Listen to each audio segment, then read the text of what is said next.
spectacular, as well. over the top. I mean, that was a full force shot to the temple. I mean, he's right now.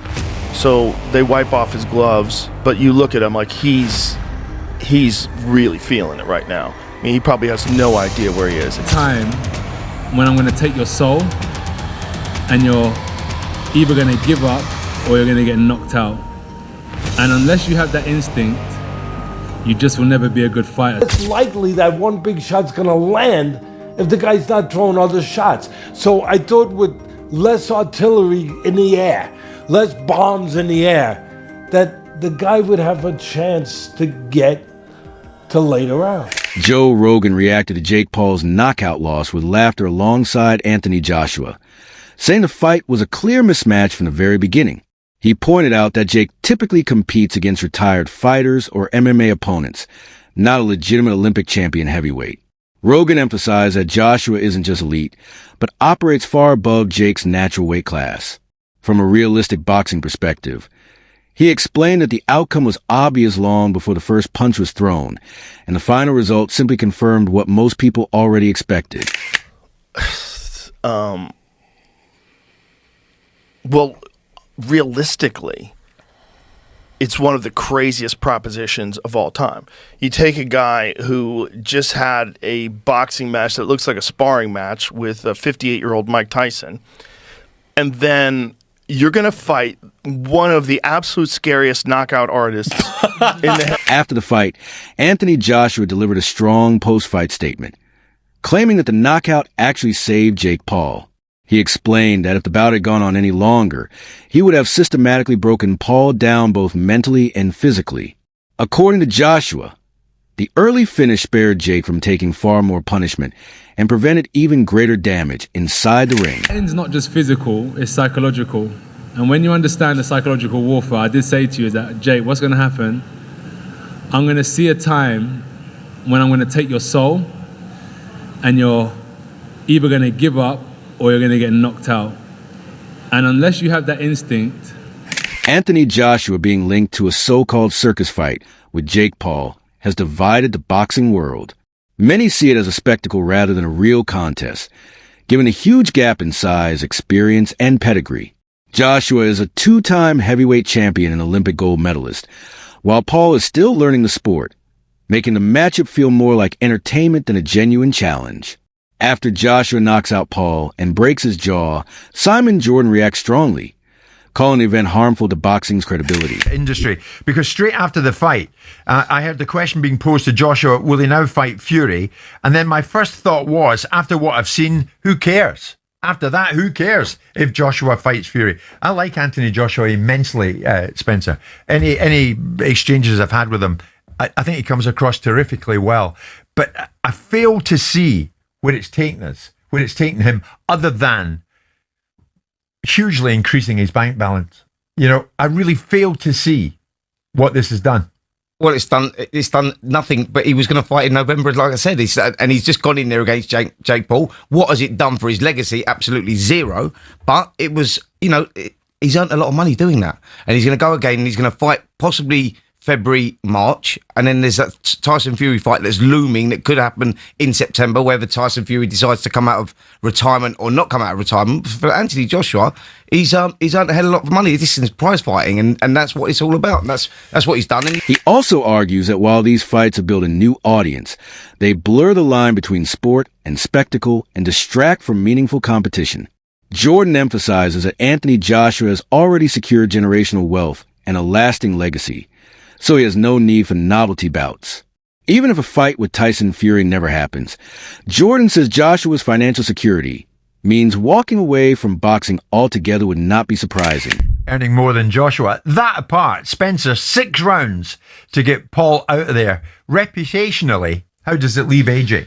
Well, thankfully, it didn't go to points, because I think that would have been a disaster for Anthony Joshua. I think that he needed to get the job done inside the distance, and he done it. Look, he could have done it at any given point. I think that he could have cut the ring off whenever he wanted to and got Jake Paul out of there. He took his time on that. He allowed Jake Paul to run around like a rabbit and throw the occasional shot from time to time. And I think he only landed one clean punch, didn't he, Anthony Joshua? And that was the one that broke his jaw in 2 places. But I mean, you said, did you not, to us in this very studio the other day, he's got to get him out of there in round one. I did. Otherwise, what are we seeing? Exactly that, you know, and I think what we saw there was a little bit of entertainment, and that was pretty much it. But not entertainment that many people enjoyed. If I'm honest, I think that people wanted to see a demolition. Joe Rogan praises Anthony Joshua's speed, athleticism, and devastating power, noting that he moves like a much lighter fighter while carrying one-punch knockout ability. He says Joshua's ability to close distance and end exchanges instantly makes him a nightmare matchup and highlights why crossover fighters can't realistically compete with him at a serious level. But this is a giant Olympic gold medalist heavyweight. I mean, Anthony Joshua is is the terrifying. thing that nightmares are made of. And he's got that one-punch nuclear power. One punch. Adam Booth offers an honest assessment, noting that Jake Paul did make Anthony Joshua miss at times, which he sees as a meaningful sign of improvement. He credits Jake's movement, timing, and composure for forcing Joshua to reset, while stressing that it never meant Jake was winning. Booth concludes that despite those moments, Joshua's class, power, and experience ultimately decided the fight once he found his opening. Anthony Joshua and Jake Paul shared a ring. Your takeaways from the 6 rounds that we saw, presuming you watched? I was impressed with Jake Paul. I thought that, following on from what we're saying, right? A few years ago, he was on Disney as a kid, acting up, and has decided to become a professional fighter. That takes balls, but he's obviously striving to be as good as he can be. You can see that in the way that he moves, the way that he is developed in how he's punching and performing. But to make a 2-time world heavyweight champion that's still live, you know, AJ's still got something about him, to make him miss in such an accomplished manner. All right, so at times he was jumping out and running around, but there were times when he was well in range and still making AJ unable to land a clean, solid shot. He deserves a lot of respect for that. And then the shot that actually finished the fight, that broke his jaw quite badly, didn't put him out. That shot's that shot he threw with serious intention has put a lot of professional heavyweights to sleep. He didn't go to sleep. He actually finished on his knees, didn't he? Laughing and spitting blood out of his mouth. So, like they say, like it's a special type of crazy and a special type of brave to do it. But I actually hats off to him, because he showed that he's developing some accomplished little skills in there to look after himself. The size difference is always going to fatigue him. I know everyone will come with the idea that, AJ should just go in there one round and smash him to bits, and that should be it was a big ring, right? Perhaps he could have cut the ring off a bit better, but would I be right in saying that regardless of skill level, if you forget about that with the 2 for a second, if someone is on the back foot on their bike and kind of doing what Jake was doing, it's difficult no matter who you are, no matter the kind of separation in skill level. It's a big ring, and you've either got to run at him and look like a novice yourself, or just take your time and understand. After the fight, attention turned to Logan Paul, who appeared to intimidate Joshua and hinted at revenge for his brother.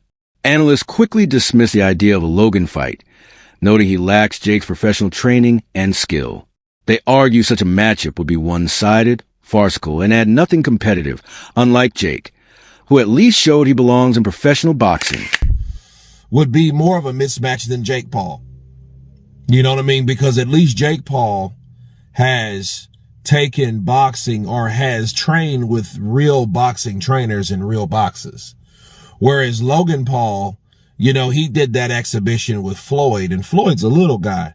Not saying a little guy can't thump, because Floyd really gave him some 2 pieces with no sides, right? But at the same time, you take his friend, Floyd's friend, Anthony Joshua, and get hit by him and see what happens. The same thing. Probably worse, because I think Logan, you know, he's a little taller than Jake. And because he's a little taller than Jake, he may think he's a little stronger than Jake. Which I don't know which one's true or not. I don't think it makes a difference. But because he may feel that way, he may want to go in there and try to bang it out with AJ. And if that happens, it's going to be a lot quicker. See, that 6 rounds it took AJ to finally catch Jake. It took that way because Jake was on that bicycle, moving, being elusive, trying to come in and then come out. He tried to do a very poor man's Alexander Usyk, right? And it didn't work for him. Logan ain't going to do that. Logan's going to come in throwing punches and bunches like he did with Floyd, trying to get him in there and, do all this stuff. And what's going to happen as soon as AJ lines him up, sets his punch, he's going to hit Jake and he's going to break Jake down. Sugashano O'Malley analyzes Jake Paul's mindset, explaining that his pre-fight trash talk and confidence were crucial for mental preparation against a two-time Olympic champion. He says self-belief and mental focus are essential when facing overwhelming odds, and without them, Jake wouldn't have performed under pressure.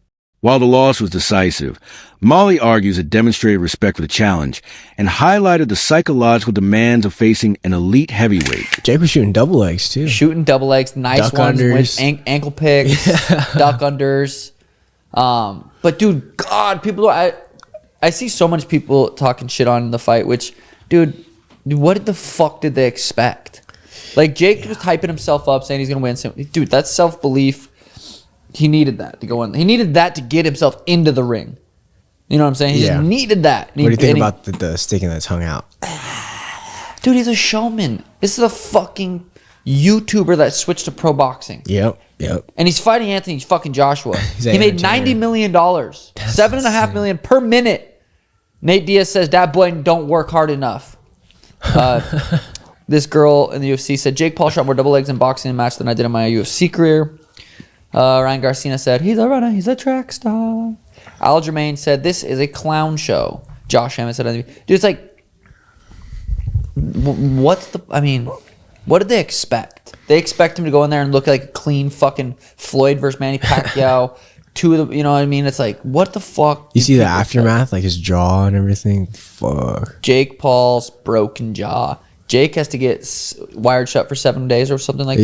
Yeah, like Tim titanium had to do plates. 7 weeks. Yeah, Tim says that was the worst thing he's ever gone through. 7 weeks. Tim broke his jaw in Montana. Tried to go to the hospital. Hospital said the surgeon's out of town. So now he has to. So he's fucking goes like a week without even getting surgery. At least Jake was able to probably get it like next day, that same day.